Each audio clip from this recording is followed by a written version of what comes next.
Many visitors of our nation's capital would be shocked to discover that the faith of our founding fathers has indeed been chiseled in stone throughout our nation's capital. But why has this irrefutable evidence of our great spiritual heritage been covered up and forgotten? Discover our nation's godly history in the American Heritage Series. America, this is your heritage. This room, the old Senate chamber, is where Daniel Webster spent nearly 2 decades of public service. One of the original artifacts of Daniel Webster, still here at the Capitol, is Webster's old Senate desk. That desk is no longer in this room, but it is still in use today in the current Senate chamber. By agreement, the senior senator from New Hampshire, the state of Daniel Webster's birth, is still allowed to use Daniel Webster's original desk. However, at the time Daniel Webster served in the Senate, his desk was found in this room. Interestingly, in the bottom of his desk, Webster took a penknife and inscribed his name, and those who used his desk after him followed this precedent. Daniel Webster developed his love for penknives at an early age.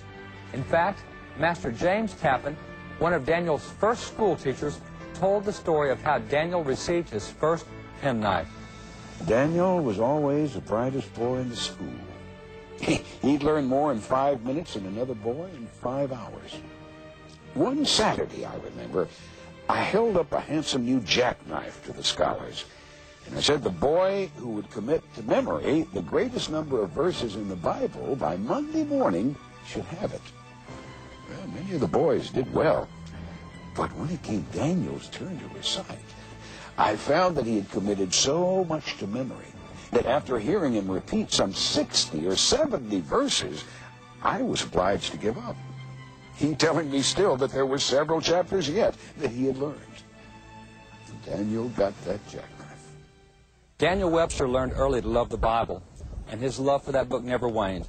In fact, on the 4th of July, 1851, the year before his death, he stood here outside the Capitol and delivered a speech on the occasion of the laying of the cornerstone for the Capitol for the additions that have now become the House and the Senate chambers. Man is not only an intellectual, but he's also a religious being, and his religious feelings and habits require cultivation. Let the religious element in man's nature be neglected, let him be influenced by no higher motives than low self-interest, and subjected to no stronger restraint than the limits of civil authority, and he becomes the creature of selfish passion or blind fanaticism. The spectacle of a nation, France, powerful and enlightened, but without Christian faith, has been presented as a warning beacon for the nations. On the other hand, the cultivation of the religious sentiment represses licentiousness, incites to general benevolence, and the practical acknowledgement of the brotherhood of man, inspires respect for law and order, and gives strength to the whole social fabric. Daniel Webster did not believe that the public good would ever be served apart from Christianity. As he reminded one gathering, "Whatever makes men good Christians makes them good citizens." Daniel Webster, one of the great leaders here in the Capitol, was outspoken about Christianity both in private and in public. The first Catholic that preached at the Capitol was Bishop John England. As a matter of fact, this is the sermon that he preached at the U.S. Capitol. It's delivered in the hall of the House of Representatives by the Honorable Reverend John England. So this is the first Catholic. Now, what year was that? This is in 1826. The president that year was John Quincy Adams. And John Quincy Adams enters public service when he's 11 years old. At the age of 11, John Quincy Adams received a congressional diplomatic appointment overseas to Europe at the age of 11. So he enters into public service at 11, and for the next 68 years he's in public service. He's an ambassador to 5 different nations. He's a Secretary of State. He was appointed to the U.S. Supreme Court and confirmed, but declined the appointment. He is a U.S. President. He's a U.S. Senator.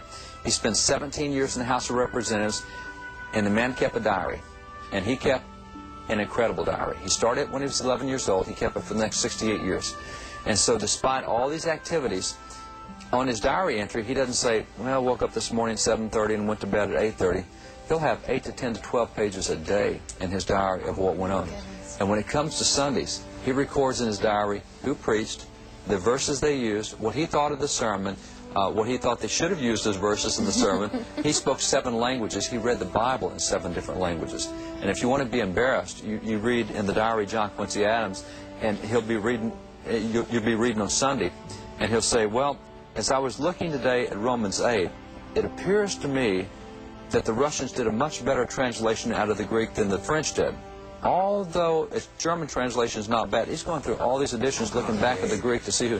So here's the President of the United States. Well, he records about having met Bishop John of England and the sermon he preached that day and how good it was and how powerful it was. And he records about the various times that he heard various people speak. Gallaudet, the guy who founded the School for the Deaf, was one of the folks who preached at the U.S. Capitol.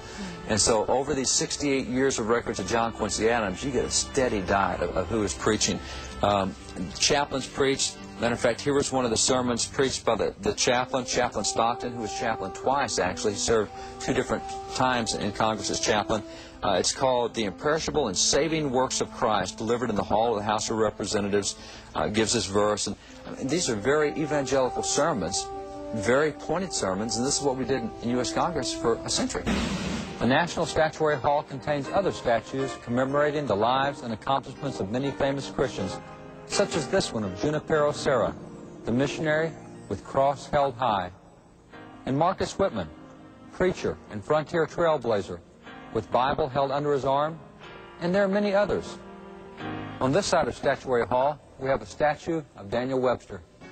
Daniel Webster was part of the 2nd generation of American statesmen. He was a young man during the American Revolution, and he grew up listening to the speeches of Presidents George Washington, John Adams, Thomas Jefferson, and James Madison. Following his own entry into politics, Daniel Webster became a leading national figure. He served almost a decade in the U.S. House, nearly 2 decades in the U.S. Senate, and he was the Secretary of State for 3 different presidents. Daniel Webster gained a reputation as an exceptional orator. His powers of argumentation were persuasive, whether arguing a case in the Supreme Court or debating a bill in Congress. In fact, so great were his skills that it is reported that attorneys, when learning they'd be opposing Daniel Webster, would sometimes withdraw from a case rather than face Webster's genius. Daniel Webster's strong commitment to the principles of law and the Constitution earned him the title the Defender of the Constitution. As a famous orator, Daniel Webster expressed the belief that no one could become a great orator without studying the Word of God. In fact, Webster regularly practiced his own oratory by reading the Bible aloud. There are wonderful anecdotal accounts of visitors and Capitol staff gathering just to listen to Daniel Webster read the Bible. Webster's voice would thunder and boom, and it seemed as if the doors would rattle off their hinges as he recited the words spoken by the Almighty. Charles Landman, Webster's personal Senate secretary, recalled, We well remember his quotation of some of the verses in the 38th chapter of Job. Then the Lord answered Job out of the whirlwind, and said, Who is this that darkeneth counsel by words without knowledge? Gird up now thy loins like a man, for I will demand of thee, and answer thou me. Where wast thou when I laid the foundations of the earth? Declare if thou hast understanding. And so forth. Mr. Webster was a fine reader, and his recitation of particular passages which he admired was never surpassed, and was capable of giving the most exquisite delight to those who could appreciate them. Many visitors of our nation's capital would be shocked to discover that the faith of our founding fathers has indeed been chiseled in stone throughout our nation's capital. But why has this irrefutable evidence of our great spiritual heritage been covered up and forgotten? Discover our nation's godly history in the American Heritage Series. America, this is your heritage. Another one of the statues here in Statuary Hall is this one of Lew Wallace of Indiana. His father was the governor of that state, and Lew Wallace himself held several offices in Indiana. He also served as a distinguished military officer during the Civil War and was the youngest man ever to attain the rank of Major General. He later became governor of New Mexico and then served as a U.S. diplomat. He is perhaps best known, however, not for his military or political accomplishments, but rather for his literary works. General Lew Wallace is the author of the forever immortalized work, Ben-Hur, A Tale of the Christ, the classic novel about the life of Judah Ben-Hur. That work, first printed in 1880, not only swept the nation, but it swept the world, being translated into numerous languages.